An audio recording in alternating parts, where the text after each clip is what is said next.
Hi అండి. ఈ రోజు మనం మన అన్నవరం సత్యనారాయణ స్వామి జన్మ కథ గురించి తెలుసుకుందాం రండి. పూర్వం పర్వతరాజు మేరు ఆయన భార్య మేనకాదేవి శ్రీ మహావిష్ణువునికి తపస్సు చేసి విష్ణువు అనుగ్రహంతో ఇద్దరు పుత్రులు పొందుతారు. ఒకరు భద్రుడు, భక్తరాముడి ఆశ్రయంగా భద్రాచలంగా మారారు. ఇంకొకరు రత్నకుడు, పరమ భక్తితో విష్ణువు కోసం తపస్సు చేసి వీర వెంకట సత్యనారాయణ స్వామిగా వెలిసిన రత్నగిరిగా మారారు. ఈ రత్నగిరి మన తూర్పుగోదావరి జిల్లా పిఠాపురానికి దగ్గరలో ఉన్న అన్నవరం గ్రామంలో ఉంది. 1891 సంవత్సరంలో ఆ గ్రామంలో ఉన్న ఇద్దరు భక్తులకి ఒకే రాత్రి ఒకే కల వచ్చింది. కలలో స్వామి దర్శనమిచ్చి శ్రావణ మాసంలో మకా నక్షత్రం గురువారం నాడు నేను రత్నగిరిపై వెలుస్తాను, నన్ను ప్రతిష్ఠించి సేవించండి అని ఆజ్ఞాపించారు. మరుసటి రోజు వారిద్దరూ అడవికి వెళ్లి అంకుడు చెట్లు పొదలలో సూర్యకిరణాలు స్వామి పాదాలపై పడుతూ మెరుస్తున్న దృశ్యం చూశారు. ఆ పొదలలో నుంచి చూస్తే విష్ణుమూర్తి విగ్రహం.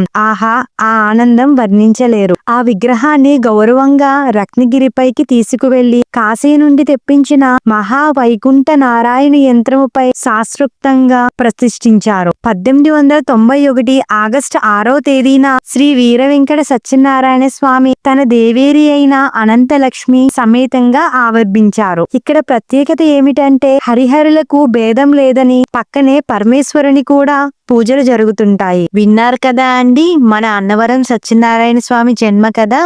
ఇలాంటి ఇంకొన్ని కథల కోసం కన్ఫర్మ్ గా సబ్స్క్రైబ్ చేసుకోండి. Thank you.